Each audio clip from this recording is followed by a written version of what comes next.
Hi everyone, আসসালামু আলাইকুম। আজ আমি তৈরি করব চালের গুঁড়ার ক্যারামেল কেক। চালের গুঁড়ার কেকের সাথে ক্যারামেল সসের কম্বিনেশন কি যে মজার হয় এই কেকটা, সেটা আপনাদের বলে বোঝানো যাবে না। যারা ক্রিম কেক খেতে পছন্দ করেন না তাদের জন্য তো এটা পারফেক্ট একটা কেকের রেসিপি। আর একই সাথে ক্যারামেল সসের পারফেক্ট একটা রেসিপিও আপনারা এই ভিডিওতে পেয়ে যাবেন। তো পুরো ভিডিওটি দেখে নেবেন। আশা করি আজকের এই রেসিপিটি আপনাদের অনেক ভালো লাগবে। তো কেক তৈরির জন্য প্রথমে একটা বলের ভিতরে নিয়ে নিলাম রুম টেম্পারেচারে থাকা 2টা ডিম। তারপরে এর ভিতরে দিলাম হাফ কাপ চিনি। এবার বিটার স্পিড 2-এ রেখে এটাকে বিট করব যতক্ষণ না ডিমের কালারটা সাদা হয়ে যায় আর চিনিটা পুরোপুরি গলে যায়। আর এই যে দেখুন, এটা বিট করা শেষ। এবার আমি এর ভিতরে দেব হাফ কাপ সয়াবিন তেল। আর ফ্লেভারের জন্য আমি এখানে 1/4 চা চামচের মতো বাটারস্কচ ইমালশন দিয়ে দিলাম। ফ্লেভার যার যেটা পছন্দ দিতে পারেন, কিন্তু এই কেকে বাটারস্কচ ফ্লেভারটা বেশি ভালো লাগে। এবার বিটারের একদম লো স্পিডে এটাকে জাস্ট কয়েক সেকেন্ডের মতো বিট করব। তো এবার আমি এর ভিতরে দিলাম মেজারমেন্ট কাপের পুরো 1 কাপ চালের গুঁড়া। হাফ চা চামচ দিলাম বেকিং পাউডার। সামান্য 1 চিমটির মতো দিলাম লবণ। আর দিলাম 1/4 কাপ গুঁড়ো দুধ। গুঁড়ো দুধটা না দিলেও সমস্যা নেই, কিন্তু গুঁড়ো দুধটা দেওয়ার কারণে কেকটা বেশি মজা হবে। এবার আমি সুন্দর করে মিক্স করে নিব।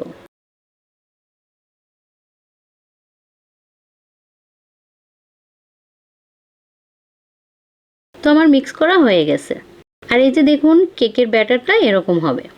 তো কেকটা বেক করার জন্য আমি এরকম স্কোয়ার শেপের একটা মোল্ড নিয়ে নিলাম। আর মোল্ডের ভিতরে একটা বেকিং পেপার দিয়ে তেল ব্রাশ করে দিয়েছি।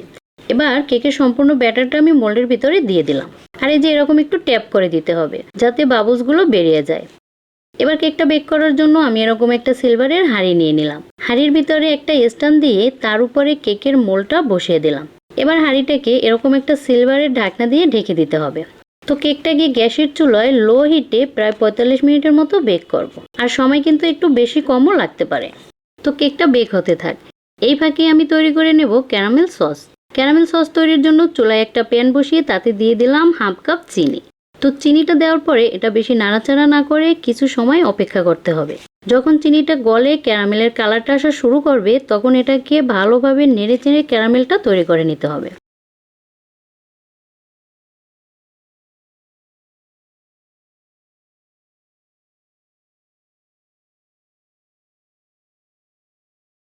আর এই যে দেখুন, ক্যারামেলের কালারটা এরকম থাকা অবস্থায় আমি এর ভিতরে দিয়ে দিলাম 2 টেবিল চামচ পরিমাণ বাটার।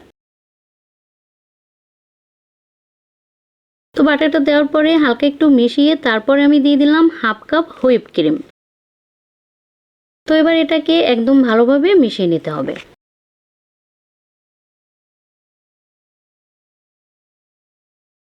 তো এবার আমি এর ভিতরে দিলাম সামান্য একটু লবণ। তারপরে কিছু সময় জাল দিয়ে এটাকে আরেকটু ঘন করে নিতে হবে।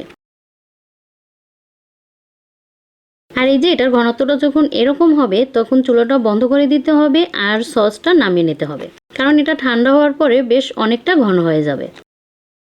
তো সসটা চুলা থেকে নামিয়ে একটা পাত্রে ঢেলে নিলাম। তো এটাকে ঠান্ডা করে নিতে হবে। আর এই যে এদিকে কেকটাও বেক হয়ে গেছে। আর কেকটা কত সুন্দর হয়েছে দেখুন, দেখে মনে হয় এটা চালের গুঁড়োর কেক। তো কেকটাকে চুলা থেকে নামিয়ে নিলাম। এবার একটা কাপড় দিয়ে ঢেকে এটাকে রেখে দিলাম ঠান্ডা হওয়ার জন্য। তো কিছু সময় পরে এই যে দেখুন, কেকটা ঠান্ডা হয়ে গেছে। এবার কেকটা মোল্ড আউট করে নেব। তো একটা ছুরি দিয়ে মোল্ডের চারদিকটা একটু ছাড়িয়ে এই যে এরকম একটা কেক বোর্ডের উপরে কেকটা নিয়ে নিলাম।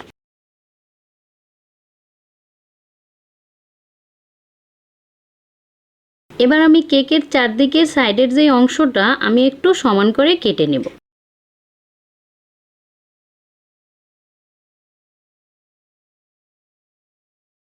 আর কাটার পরে এই কাটা অংশগুলো ব্লেন্ডারের সাহায্যে আমি একটু গুঁড়ো করে নেব।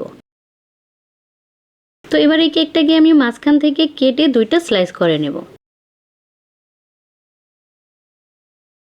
আর এই যে একটা স্লাইস আমি সাইডে রেখে দিলাম। আর এদিকে দেখুন, ক্যারামেল সসটা এখন পুরোপুরি ঠান্ডা হয়ে গেছে। আর এখন সসের টেক্সচারটা একটু দেখুন। মাশাআল্লাহ, একদম পারফেক্ট একটা ক্যারামেল সস। কতটা লোভনীয় লাগতেছে একটু দেখুন। এবার এই ক্যারামেল সসটা আমি কেকের উপরে সুন্দর করে লাগিয়ে নেব।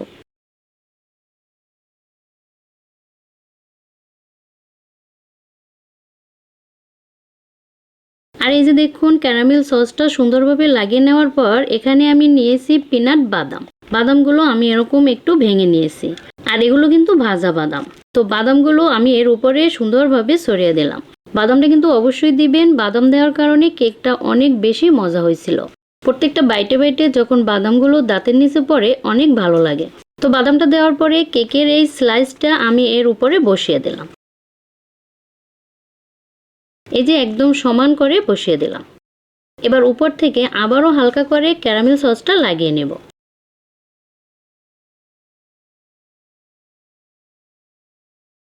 আর এই যে চার সাইড থেকেও কিন্তু আমি এভাবে হালকা করে লাগিয়ে নেব। আর দেখুন সসটা আমি সব দিকে সুন্দরভাবে লাগিয়ে নিলাম। এবার আমি কেকের সাইডগুলো যে গুঁড়ো করে রেখেছিলাম সেই কেকের গুঁড়োগুলো উপরে এবং চারদিকে সুন্দরভাবে লাগিয়ে নেব।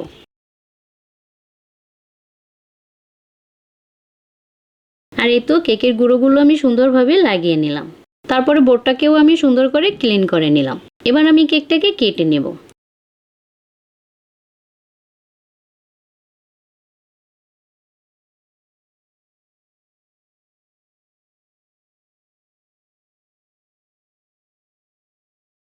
আর এই যে দেখুন কেকটাকে আমি সুন্দরভাবে কেটে নিলাম। এবারের ভিতরটা একটু দেখুন, মাশাআল্লাহ, এটা দেখতে যতটা আকর্ষণীয় খেতে কিন্তু তার থেকেও অনেক বেশি মজার ছিল।